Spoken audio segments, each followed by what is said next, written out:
Dámy a pánové, vítám vás na dnešní tiskové konferenci, na které bychom vám rádi představili společnou mezinárodní operaci, díky níž se podařilo odhalit kriminální organizovanou skupinu pachatelů, kteří působili na území 4 kontinentů v souvislosti s nelegálním obchodem s drogami. Dovolte mi, abych vám představila ředitele Národní protidrogové centrály, brigádního generála magistra Jakuba Friedricha, styčného důstojníka australské federální policie Andrew Humphreys, styčného důstojníka Ministerstva vnitřní bezpečnosti Spojených států amerických Katie Bay a styčného důstojníka Národního úřadu pro kontrolu obchodu s drogami Spojených států amerických Davida Cantra. Předávám slovo panu řediteli. Pěkné dopoledne, dámy a pánové. Já jsem rád, že jste přijali pozvání na dnešní tiskovou konferenci, která má za cíl prezentovat společnou mezinárodní operaci, která vyústila v eliminaci kriminální skupiny, která zobchodovávala kokain a heroin pro australský trh. Česká republika do této operace byla zapojena formou kurýrů, čeští kurýři a to mnoho desítek českých kurýrů byli verbováni na území České republiky a následně podle té které komodity převáželi heroin, případně kokain do Austrálie. K dnešnímu dni je na území České republiky trestně stíháno 60 osob, z toho 6 se bezprostředně v rámci této organizace podílelo na vyšších formách organizace, tedy nejenom verbování, ale i dalších logistických záležitostech, které se této trestné činnosti dotýkají. Struktura té části organizace na českém území byla následující. Byl zde jeden konkrétní hlavní organizátor, který je trestně stíhán. Ten měl pod sebou občana České republiky, který měl opět pod sebou další 4 občany České republiky, kteří následně zabezpečovali verbování kurýrů za poměrně striktních konspiračních podmínek. Tito kurýři mohli létat pouze ve dvojicích. Opakování té kurýrní cesty bylo podmíněno poměrně dlouhou prodlevou mezi jednotlivými cestami. Na území České republiky obdrželi ti lidé vlastní mobilní telefon s předplacenou kartou, konkrétní kufry bez obsahu drogy a další instrukce, které podle toho, jestli letěli nejčastěji přes Los Angeles, v případě heroinu přes Bangkok, tak následně došlo v těchto destinacích k výměně těchto kufrů za kufry, kde relativně velmi sofistikovaným způsobem byly ukryty drogy. Tato dvojice vždy připravila 20 kg konkrétní drogy do té cílové destinace v Austrálii. Pokud povědomost současného vyšetřování v České republice sahá za dobu 2 let, tato skupina vypravila nejméně 38 kurýrních cest a v rámci tuzemského vyšetřování prokazujeme zobchodování minimálně 780 kg těchto drog. Co se týká odměn pro ty vlastní kurýry, jsou naprosto zanedbatelné s ohledem na riziko, které zejména v té thajské větvi této organizace hrozilo jednotlivým kurýrům. A pokud byli vůbec odměněni, protože někteří ty kurýři, bylo jim řečeno těmi organizátory, že si to skonzumovali tu odměnu, tou vlastní dovolenou, za kterou to bylo deklarováno a maskováno, tak dostali 150 000 na jednu dvojici českých korun, podotýkám.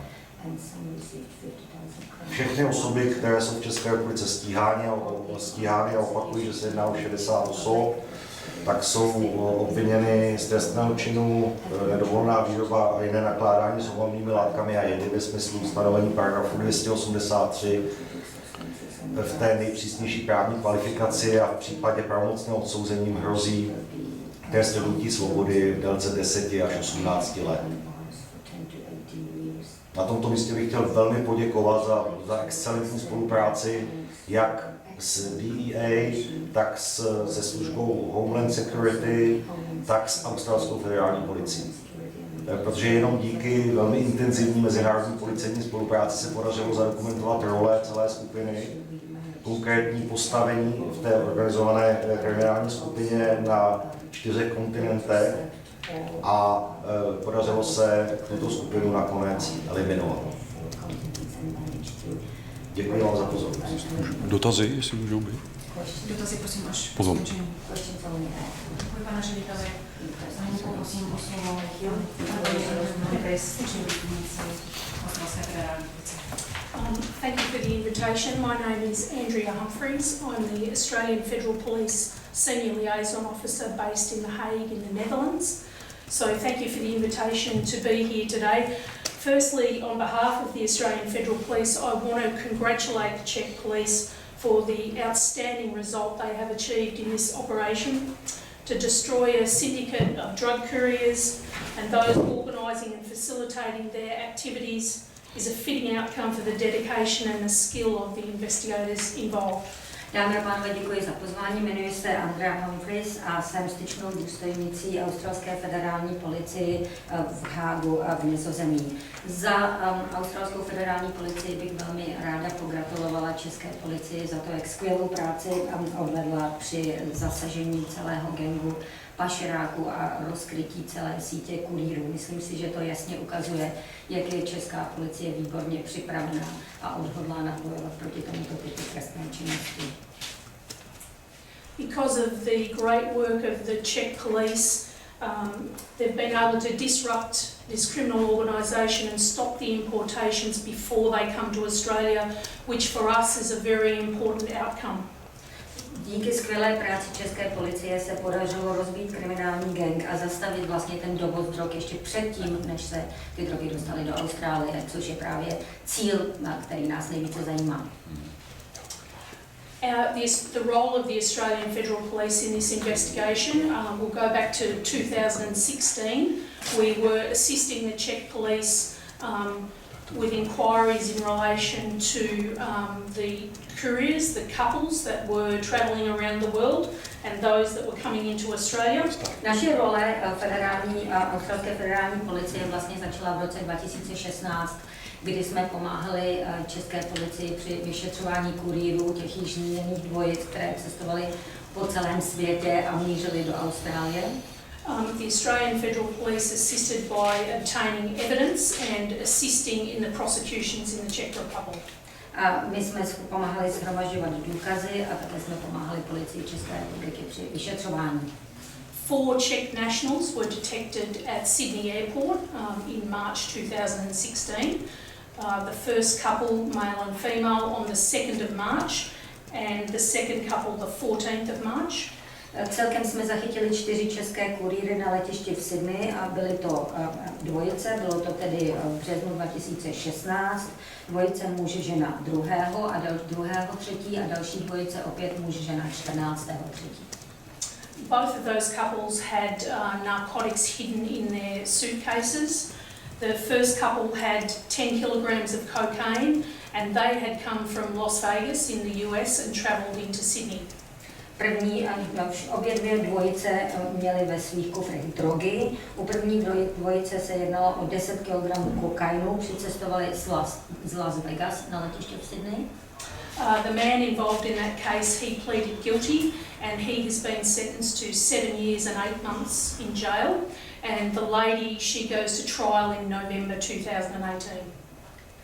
Muž se přiznal, dostal 7 let a 8 měsíců a žena té začíná soudní řízení na podzim roku 2018, v listopadu.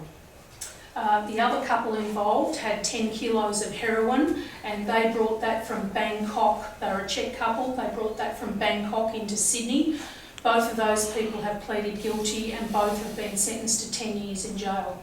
A druhá dvojice, ti měli 10 kg heroinu ve svých zavazadlech, přiletěli na letiště v Sydney z Bangkoku. Oba dva se přiznali k tomuto trestnému činu a dostali každý 10 let odnětí svobody.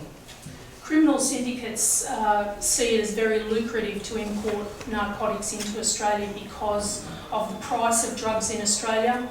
By way of example, 1 kilogram of cocaine can be between 120 and 160,000 euros.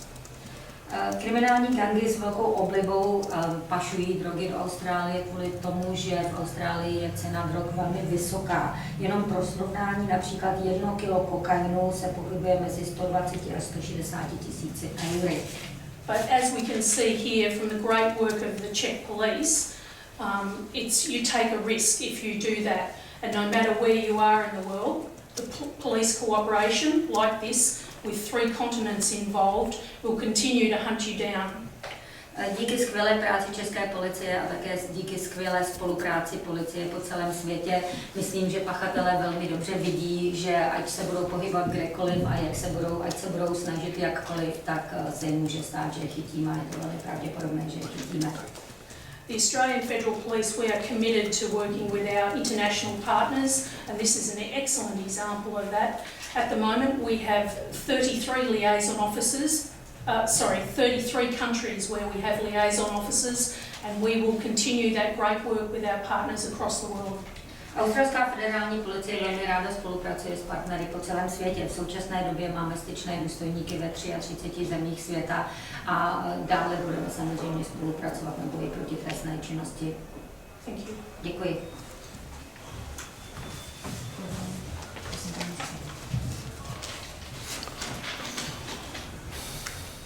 Good morning. Thank you for having me. My name is Katie Bay. I'm the regional attaché for U.S. Immigration and Customs Enforcement, also known as ICE, Homeland Security Investigations, also known as HSI. Dobrý den, já jsem Katie Bay a jsem styčná důstojnice Department of Homeland Security ve Spojených státech. I'd like to thank the Czech police for the partnership and cooperation that occurs between our agencies on an ongoing basis and which has been highlighted here with the successful results to date from Operation Wombat. Já bych velmi ráda poděkovala České policii za výbornou spolupráci na operaci, o které zde dnes mluvíme, kvůli které se organizuje tato tisková konference a kterou známe pod názvem Operace Wombat. Without this close relationship, I do not believe this investigation would have resulted in as successful of results. Bez úzkého vztahu mezi našimi orgány činnými v trestním řízení by tato operace nikdy nemohla dopadnout takovým výborným výsledkem. While we all have our separate missions, laws, and areas of jurisdictions, criminals do not abide by the same rules. They definitely do not share the same ethics.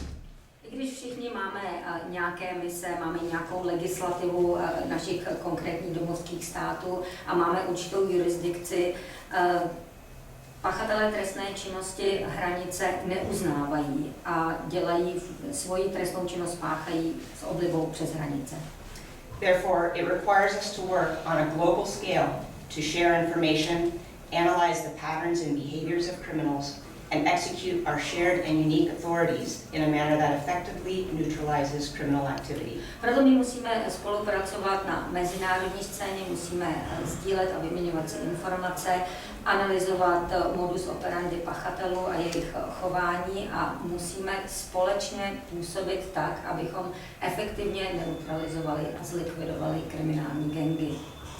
Through keen analysis at the National Targeting Center in the United States, our HSI office in Las Vegas, Nevada, was able to arrest a pair of Czech national drug couriers who were conducting a test run that led to the discovery of a larger organized crime group operating between 4 continents and trafficking in hundreds of kilograms of cocaine and heroin.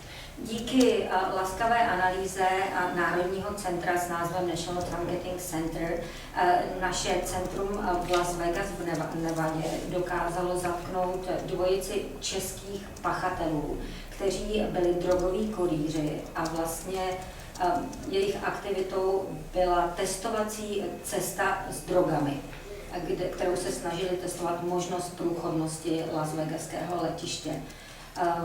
Zjistili jsme, že byly součástí větší organizované skupiny, která pracovala na 4 kontinentech a převážela stovky kilogramů drog, konkrétně kokainu a heroinu. Through case coordination meetings and our bi- and multilateral relationships with the Czech and Australian federal police departments, a significant disruption to this organized crime group has been dealt, resulting in numerous arrests and safer streets in each of our communities across the globe.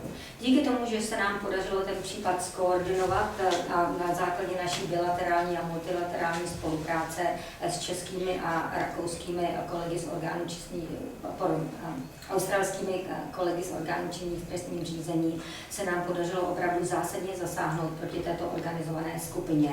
A náš zásah vyústil v mnoho zatčení na mnoha kontinentech a v mnoha komunitách po celém světě. HSI will continue to work and share information with Czech police and our other law enforcement partners to investigate, disrupt, and dismantle organized crime groups operating within and between our borders, and we will continue to seek to keep our streets safe from the deadly narcotics in which these groups traffic.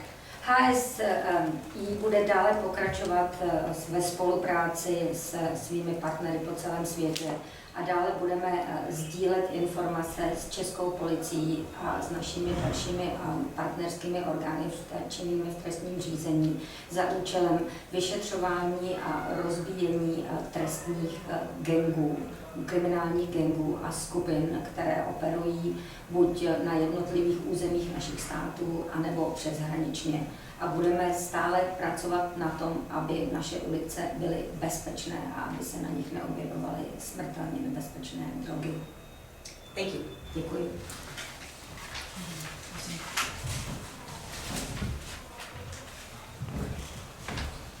Good morning. My name is David Conter. I'm the head of the United States Drug Enforcement Administration based in Vienna, Austria, and I'm responsible for the Czech Republic. I want to thank the National Drug Headquarters for this invitation. I'm honored to be up here with my other colleagues from the Australian Federal Police, as well as the Department of Homeland Security. Today I'm going to talk briefly, just to give a little bit of an overview of drug trafficking, and specifically air drug trafficking routes and smuggling of couriers. Dámy a pánové, jmenuji se David Carter a zastupuji DA se sídlem ve Vídni, kde jsem zodpovědný za problematiku České republiky. Zde společně se svými kolegy z České a australské policie bychom vám chtěli prezentovat jeden případ obchodování s drogami, ale já bych se chtěl podívat na tu problematiku obchodování s drogami trošičku šířej a především bych se zaměřil na obchod s drogami, které jsou obchodovány na letech, mezinárodních letech. And before I start, I also want to echo the comments of my colleagues here that this was excellent cooperation. These are the types of cases that our agencies should be investigating. These are the types of organizations that we should be investigating. And I think looking at this map here, you see the global nature of cocaine trafficking. Já bych také rád potvrdil to, co řekl a potvrdil to, co řekl moji předřečníci.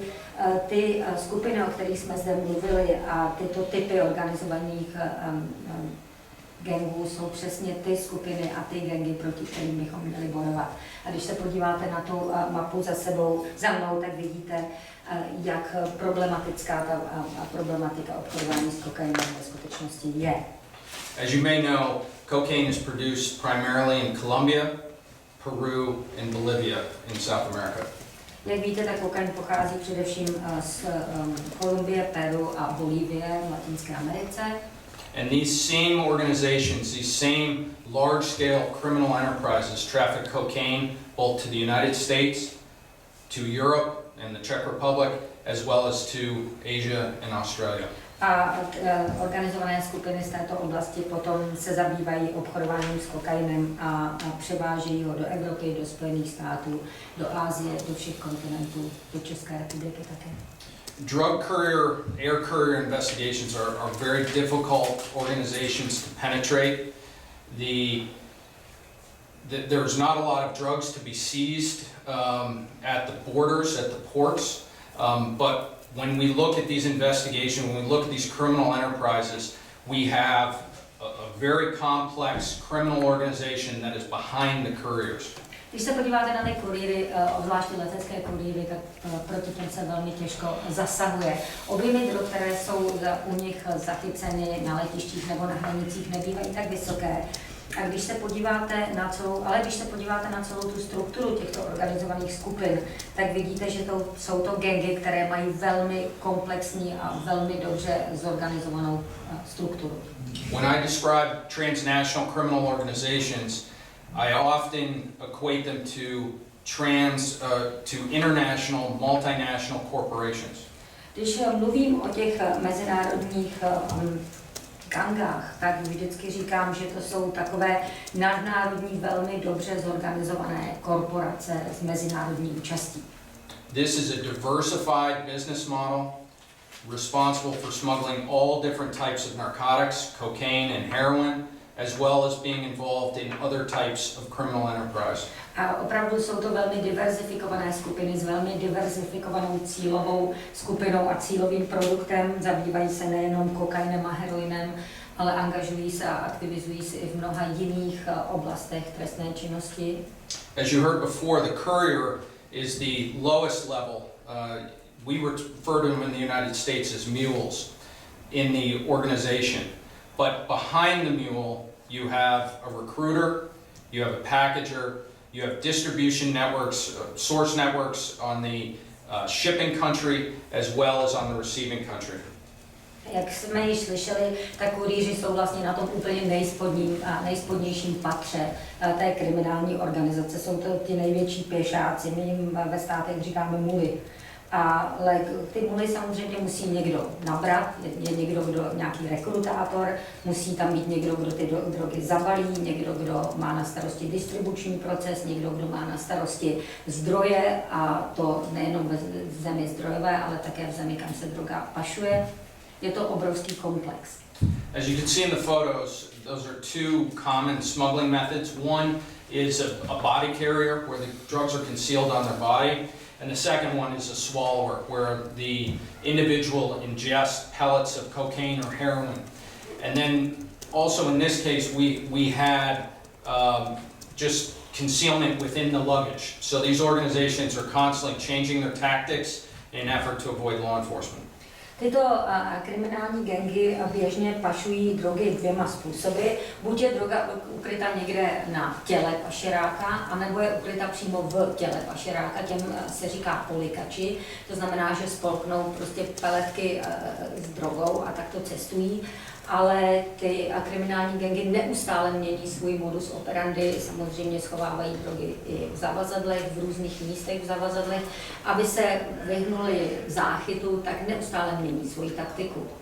For the couriers, the main motivation is money. You can see in this rough map the wide range of prices of cocaine throughout just in Europe.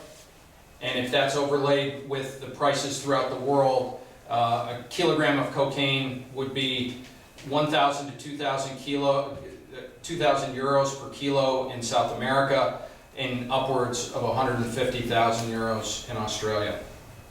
Samozřejmě hlavní motivací pro kurýra jsou peníze. Tady na obrázku vidíte ceny kokainu v Evropě, ale když se podíváte na ceny celosvětově, velmi se liší.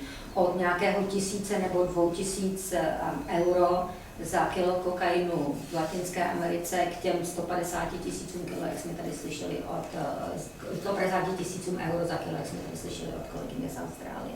Other motivators for couriers would be coercion, meaning that they've somehow run afoul of a drug trafficking organization and they're being forced to smuggle narcotics. Další motivací může být nátlak, může se stát, že kurýr se dostane nějakým způsobem do křížku s kriminálním gangem a ten mu vyhrožuje a tlačí ho k tomu, aby pro něj pašoval drogy.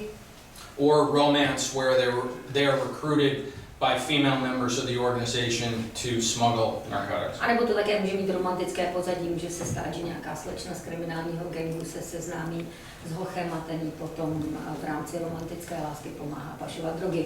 But money is primarily the number one factor. Ale primárním faktorem je opravdu ten finanční zisk.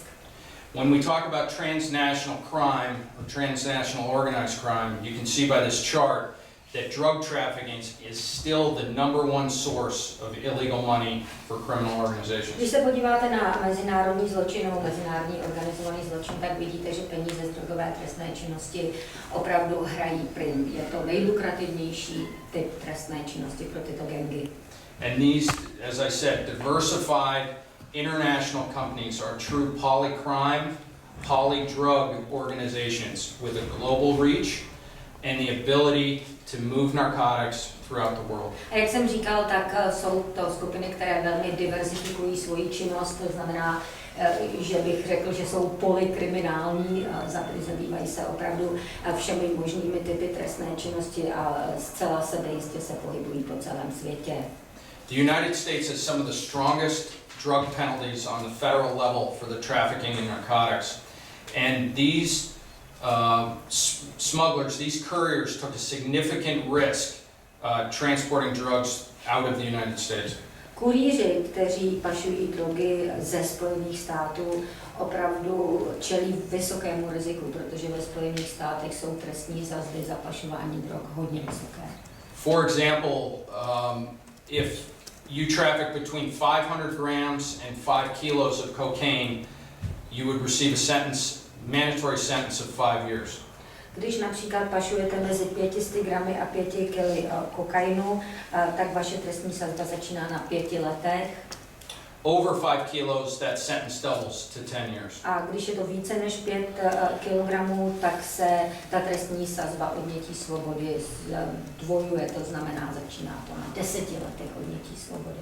And if you have 2 prior convictions for either drug trafficking or violent crime, your sentence is life in prison.